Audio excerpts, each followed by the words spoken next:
좋은 아침 성경 일독 캠페인 이 정도는 알고 가자. 네, 어제로 저희가 예레미야가 똑 떨어졌어요. 그래요. 딱 끝이 났습니다. 딱 떨어져서 네. 끝났고 오늘은 또 예레미야 애가가 딱 5장. 5장이에요. 감사하네요. 딱 떨어져요. 뭔가 시원해요. 네.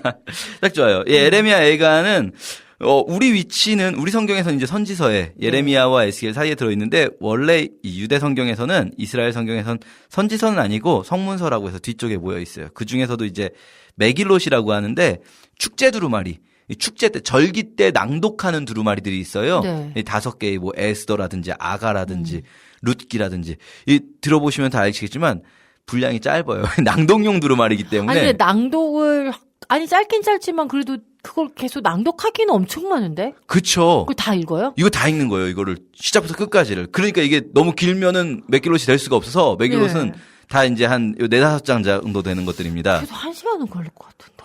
그 정도는 해야죠. 아, 그런가요? 그 정도는 하는 거죠. 네, 그렇군요. 네. 예, 이 사람들 그 정도는 합니다. 지금도. 우리부터 낭독은 뭐 1절에서 5절 정도. 낭독 이제 그 정도 하는데 네. 요 애가 5장짜리 내용상 이제 예루살렘 멸망의 내용이고 네.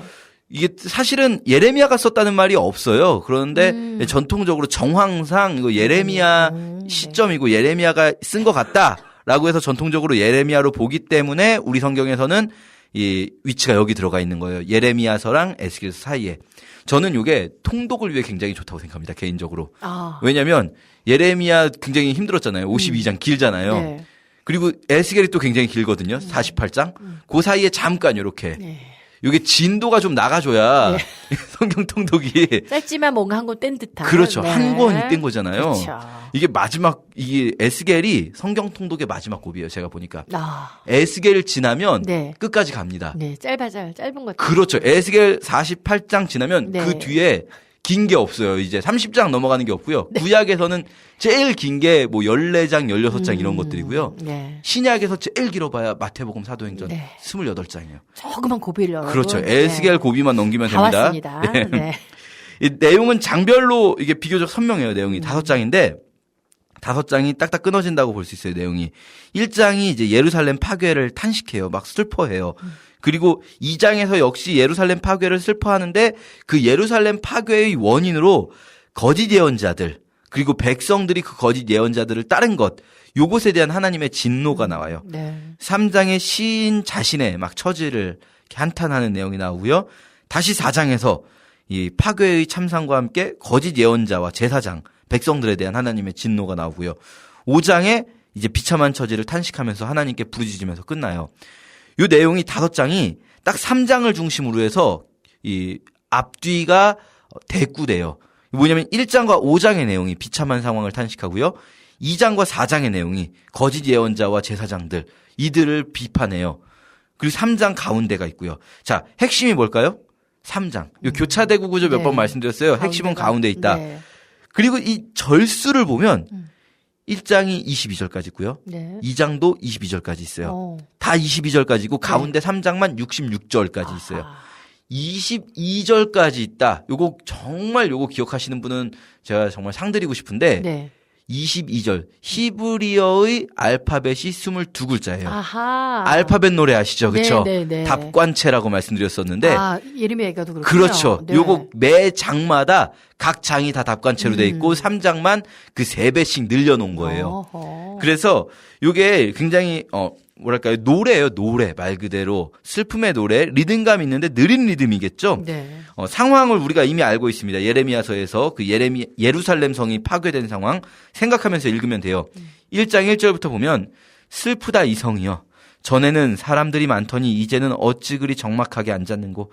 전에는 열국 중에 크던 자가 이제는 과부같이 되었고 열방 중에 공주였던 자가 이제는 강제 노동을 하는 자가 되었도다.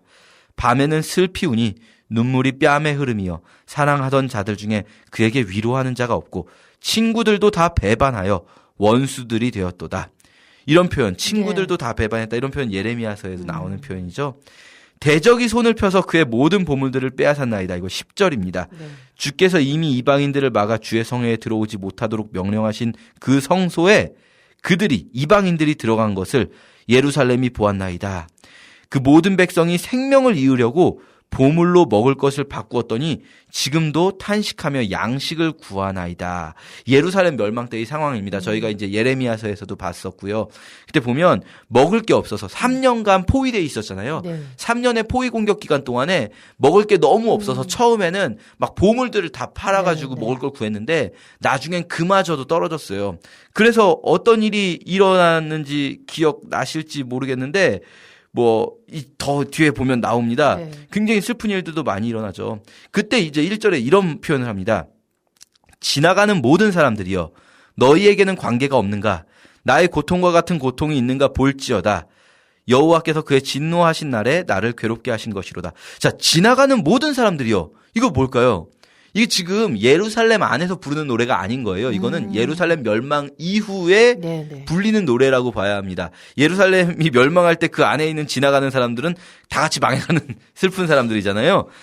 그리고 이 노래가 아까 말씀드렸듯이 메길롯이라고 해서 낭독되었던 거예요. 네. 수많은 사람들 앞에서 이 절기 때 낭독되는 거거든요.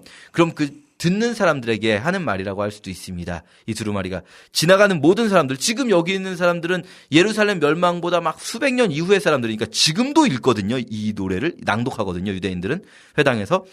그 사람들은 예루살렘 멸망과 관계가 없는 사람들입니까? 너희에게는 관계가 없는가? 라고 묻는 거죠. 그러면서 이 이야기는 언제든지 내 삶에도 일어날 수 있는 일이다라는 것을 이게 기억하게 하는 것입니다. 우리의 이야기로 읽게 하는 거죠. 이 성경을. 그러면서 시온이 두 손을 폈으나 17절에 위로할 자가 없도다. 그러면서 너무나 안타까운 이 예루살렘의 상황을 이야기합니다. 그리고 2장으로 넘어가면요. 이제 그 참상이 누구 때문인가? 2장 14절. 내 선지자들이 내게 대하여 헛되고 어리석은 묵시를 보았으므로 내 죄악을 드러내어서 내가 사로잡힌 것을 돌이키지 못하였도다. 자, 요거 어디서 끊으셔야 되냐면 네 죄악을 드러낸 게 이 선지자들이 그랬다는 게 아니고 죄악이 드러나야 좋은 거였어요. 내 죄악을 드러내어서 내가 사로잡힌 것을 돌이켰어야 되는데 네. 선지자들의 헛되고 어리석은 묵시 때문에 그렇게 못한 거예요. 좋은 말만 자꾸 하니까. 그렇죠. 그들이 거짓 경고와 미혹하게 할 것만 보았도다. 그래서 15절 모든 지나가는 자들이 다 너를 향하여 박수치며 딸 예루살렘을 향하여 비웃고 머리를 흔들며 말하기를 여기 박수치고 비웃고 머리를 흔든다. 저희도 그럴 때 있잖아요. 머리를 이렇게 좌우로 절레절레 흔들면서 비웃으면서 아이고 아주 여기 이렇게 나옵니다. 온전한 영광이라 모든 세상 사람들의 기쁨이라 일컫던 성이 이 성이냐 이거 조롱하는 말이죠. 야 여기가 그렇게 멋지던데야? 라고 한다는 겁니다.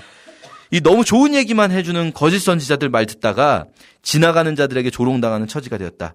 그런데 이 이야기가 아까 1장에서 말씀드렸지만 이거 너희하고는 관계가 없는 이야기냐? 우리하고는 관계가 없는 이야기일까? 늘 생각해야 됩니다. 네. 그리고 3장에서 이제 시인 자신의 처지를 비관하는데요. 앞부분에서 이제 하나님과의 관계 속에서 하나님 저를 버리셨습니까? 하나님 왜 이렇게 하셨어요? 하나님 도대체 전 왜 이럽니까? 이런 이야기고요. 그러다가 이제 그 속에서도 희망을 또 발견하고요. 하나님이 날 버리지 않으신다는 거. 그런데 또 나머지 절반은 또 사람들에 대해서 저 사람들이 저를 버렸어요. 저 사람들이 저를 공격해요. 주님 어떻게 할 겁니까? 도와주세요 하다가 또 희망을 발견하고 이렇게 되는데 먼저 보면 18절에 보시면 이 전반부 전체가 이런 거죠. 스스로 이르기를 나의 힘과 여호와께 대한 내 소망이 끊어졌다 하였도다. 실제로 끊어진 건 아니에요. 그런데 스스로 그렇게 말한다는 거죠. 자기가.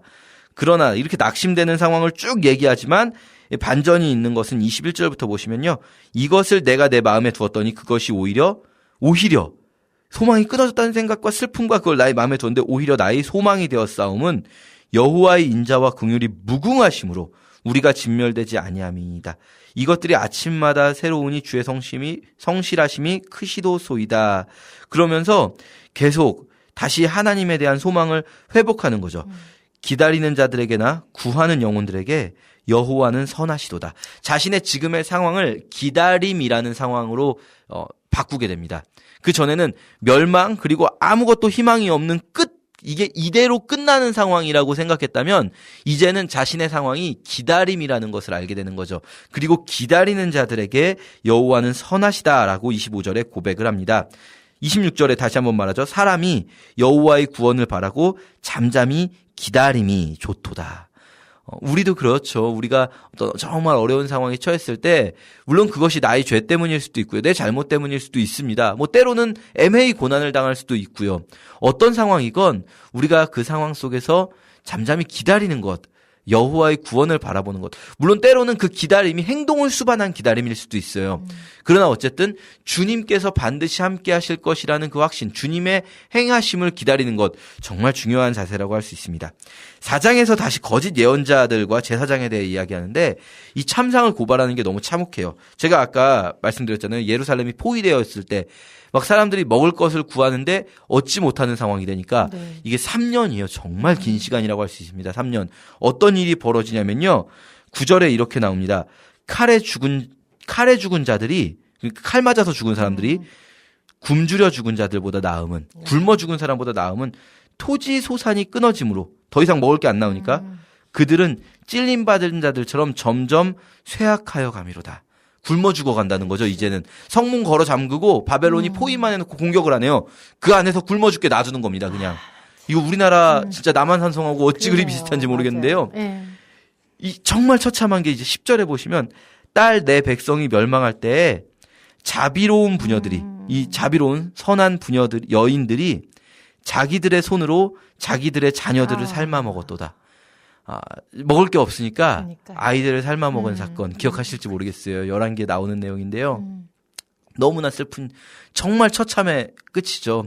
뭐 그런 거 있지 않습니까? 이 두 여인이 하루는 이쪽 편 먼저 아이를 먹고 다음 날 다른 쪽 먹자고 했는데 다음 날 자기 애를 숨긴 거예요. 그 전날 저 집 애를 먹어놓고. 그러니까 왕에게 와서 고발하고 이거 11개에서 저희가 봤었는데요.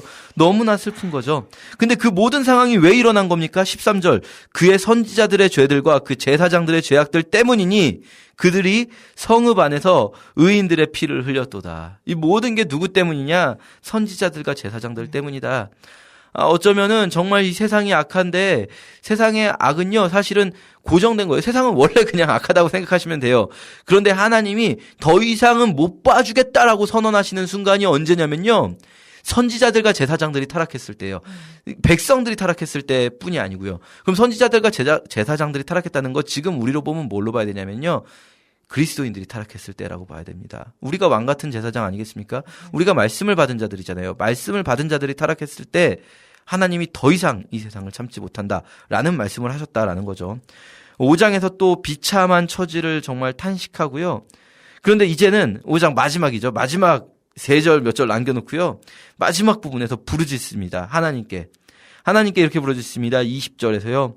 주께서 어찌하여 우리를 영원히 잊으시오며 우리를 이같이 오래 버리시나이까. 여호와여 우리를 주께로 돌이키소서. 그리하시면 우리가 주께로 돌아가겠사오니 우리의 날들을 다시 새롭게 하사 옛적 같게 하옵소서. 우리가 돌아가야 되는데요. 우리가 여호와께 돌아가는 방법이 뭘까요? 여기서 이렇게 나오는 거예요. 우리가 여호와께 돌아가는 방법은요. 여호와여 우리를 주께로 돌이키소서. 우리를 주님께 돌이켜주세요. 우리가 스스로 돌아갈 힘이 없습니다. 우리는 주님 그런 사람들이 아닙니다. 우리가 돌아가는 방법은 우리에게 있지 않다는 거예요. 여호와께서 우리를 돌이켜 주셔야 합니다. 주님 우리를 돌이켜 주시옵소서. 우리가요. 이거는 사실 이 두 가지를 둘 다 모순되는 것 같지만 가지고 있어야 되는 건 뭐냐면 우리가 회개하는 거고요. 우리가 믿는 겁니다. 이거 분명합니다. 우리가 회개해야 합니다. 그런데요. 또 한 가지 분명한 사실은 우리가 진정한 회개는요. 우리 자신에게서 나오지 않습니다. 우리가 예수님을 믿어야 합니다. 그런데 우리가 예수를 믿는 것은요. 성령께서 믿게 하시는 거죠. 그래서요. 우리는 이 두 가지 다 포기하면 안 됩니다. 이 두 가지가 모순되는 것 같지만 우리 신앙에서 굉장히 중요한 두 부분이라고 할 수 있어요. 주님 우리를 돌이켜 주세요. 주님 내가 잘못했을 때 주님 내가 정말 이 잘못한 상황에 대해서 그냥 주님 잘못했어요 이러고 끝나는 거 아니에요.